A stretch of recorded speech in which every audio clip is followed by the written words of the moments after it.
हमारे आदरणीय बड़े भाई राज्यसभा सांसद संजय सिंह जी, दिल्ली की सरकार के कैबिनेट मंत्री भाई गोपाल राय जी, हमारी विधानसभा की उपाध्यक्षा राखी बिरलान जी, दिल्ली की सरकार के कैबिनेट मिस्टर इमरान भाई, हमारे कम्युनिकेशन के इंचार्ज जैस्मिन भाई, हमारी दिल्ली की निगम की मेयर शैलीज बहन, दुर्गेश भाई हमारे एमसीडी के प्रभारी और राजेंद्र नगर से विधायक, हमारे आदिल भाई और तमाम मौजूद मीडिया के साथी, हमारे पार्टी के राष्ट्रीय सचिव, हम सबके चहेते और अक्सर कैरोके पे हमारे साथ बैठने वाले आदरणीय पंकज भाई,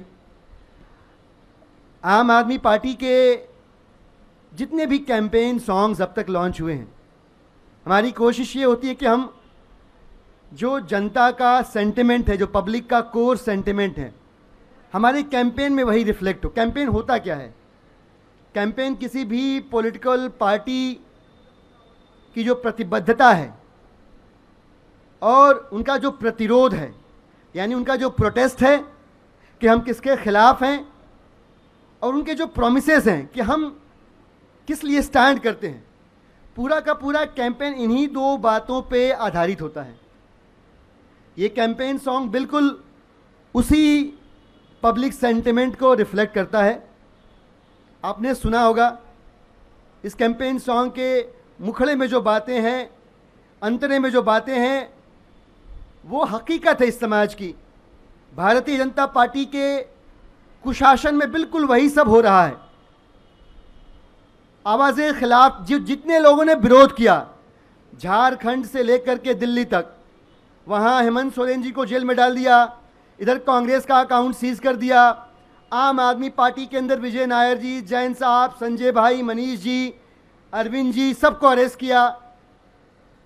तो जो आवाज़ें इनके मुख्तलिफ थी उनको गिरफ्तार कर लिया, और जिसने इनको पैसा दिया, जिसने इनको माल दिया, उसको इन्होंने उसी आरोप के आरोपी को बरी कर दिया। शरद चंद्र रेड्डी से 60 करोड़ रुपए लेकर भारतीय जनता पार्टी उन्हें बेल दे दी।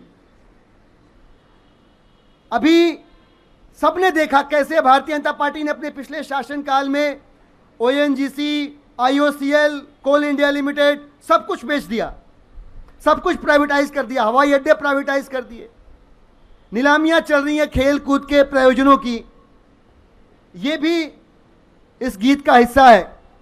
और सबसे बड़ी और ज़रूरी बात कि भारतीय जनता पार्टी जिस एक चीज़ के सख्त खिलाफ है, बाबा साहब के लिखे संविधान के खिलाफ, यह गीत उसकी भी बात करता है कि यह देश नागपुर में बैठा कोई आदमी नहीं चलाएगा, नागपुर से निकली हुई कोई बात इस देश के संविधान को रिप्लेस नहीं करेगी। उसका भी जिक्र यह गीत करता है। यह गीत बताता है आने वाले खतरों के बारे में, जताता है, बताता है कि अगर भारतीय जनता पार्टी दोबारा किसी भी तरह से सत्ता पर काबिज हुई, इस देश का संविधान बदलेगा, यह चुनाव आखिरी होगा, और आरक्षण को ख़त्म करके भारतीय जनता पार्टी कोई अपना ही सिस्टम लेके आएगी जिसमें सिर्फ उनके लोगों का भला होगा, जैसे अभी हो रहा है। तो ये तमाम जो सेंटिमेंट्स हैं वो लोगों के सेंटिमेंट हैं, जनता के सेंटिमेंट हैं, जिनको ये गीत रिफ्लेक्ट करता है, आम आदमी पार्टी के प्रोमिसेस को रिफ्लेक्ट करता है। हम अच्छी शिक्षा की बात करते हैं, हम अच्छे स्कूलों अस्पतालों की बात करते हैं, हम बिजली पानी की बात करते हैं, हम अच्छे इंफ्रास्ट्रक्चर की बात करते हैं, हम देश को तरक्की के रास्ते पर लेकर जाने की बात करते हैं, हम अरविंद केजरीवाल जी के प्रो पीपल गवर्नेंस मॉडल की बात करते हैं, और यह गीत उसी बात को दोहराता है। हमें उम्मीद है कि इस लयबद्ध तरीके से, इस छंदबद्ध तरीके से हम अपनी बात को जनता तक और सहजता और सरलता तक पहुंचा पाएंगे।